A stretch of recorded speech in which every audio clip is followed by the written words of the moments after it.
Hi there, this is Kat Novak, and I'm going to walk you through how to assemble your Hanukkah wreath.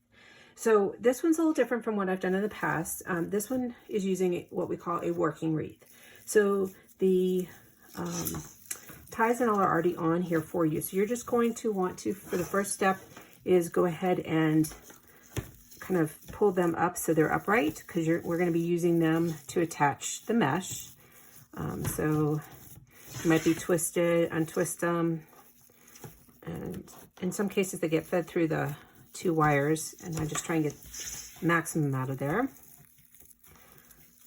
And so there's really, there are many different ways to make wreaths, so this is just one, and this is something I thought would be fun to do for this particular Hanukkah wreath. So bear with me while I get this done.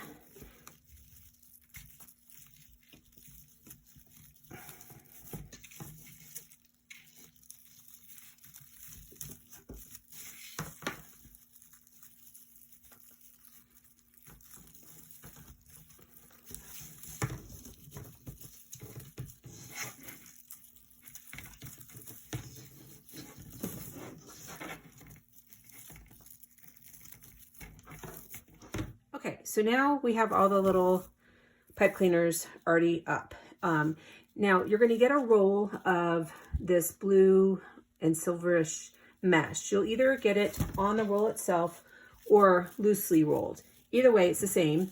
And what we're going to do is we're going to kind of make some loops as we go around, and this will be enough to get you through the whole outer side. And what this is going to do is help kind of cover up any dead space that we may have between the mesh and things. So on the first one you're going to start on, it doesn't matter if you start on the inner circle or the outer, just twist once. You're going to create, sometimes it's easier just to let this unroll. You're going to create a loop, and the nice thing is if you create too big of a loop at first, you can always come back and adjust it. But it doesn't have to be huge. Sorry, things are falling off my table. Let's try that again. I want to make it a little bit more like that. Making sure that we're still on the camera. And so I'm just going to keep working my way around like this till the end. So I'm going to kind of just fast forward a little bit. That way you don't have to sit here and watch.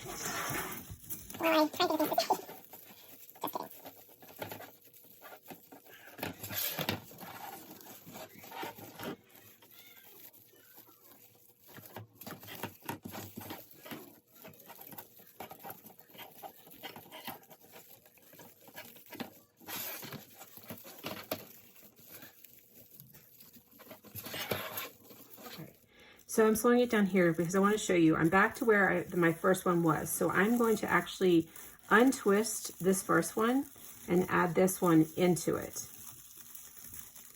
Okay.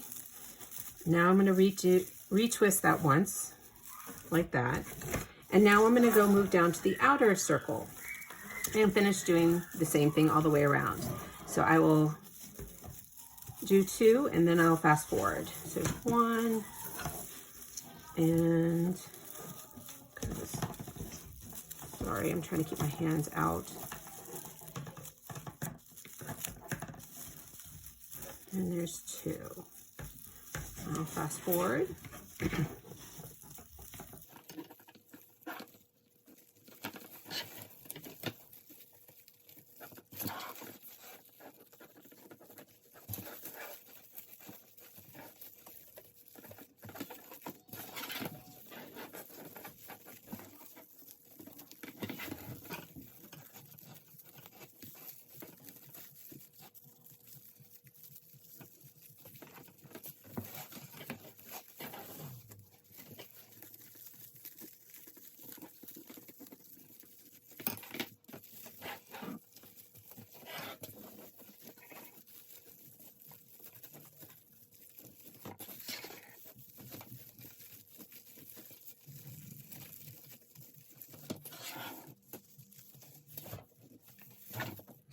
Okay, so I've come back to where I started. I'm going to go ahead and add this in. Now I do have extra mesh, so if you choose to, you can actually go back and rework the loops and make them a little bit bigger. But I'm pretty content with the size of these, that I think it'll be fine. So I'm gonna go ahead and cut this, and then I'm gonna show you the next step. Okay, so now what we're gonna do is we're gonna work with these pre-cut deco mesh pieces. So what you're gonna do is they're grouped into the 3 colors. So there's a silver, a light blue, and a royal blue. And what we're gonna do is we're gonna alternate what one goes on top. And we're gonna roll them into just little rolls like this. And some of them are flatter than others. It makes no difference. They'll still all roll really well. And do understand that mesh does shed and it does cling to everything.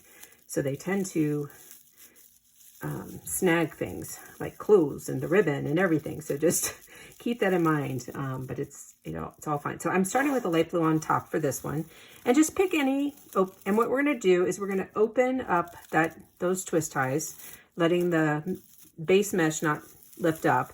And then we're going to put these in, and we're going to twist. You're going to pull them and twist. So now I've got the 3 deco mesh on top. And then what I'm going to do is do the exact same thing all the way around this wreath. So, but I'm going to alternate kind of what one's on top. So in the next one, I'll probably put the light blue on the bottom, followed by the royal blue on top of it, and then the silver on top. And what I'll just do is kind of work my way and keeping that kind of trend. You don't have to do it this way. You could do them all the exact same. I just like to vary it, and I will do the same kind of when we do the ribbon as well. And it doesn't matter which direction you go. And if you end up with 2 next to each other, the same colors, don't worry about it. It's all going to look fine in the end. All right, so I got that one there. And then I'm going to grab another one. So this time I'm going to go with the silver on the bottom. And then the light blue. And the royal blue. Okay.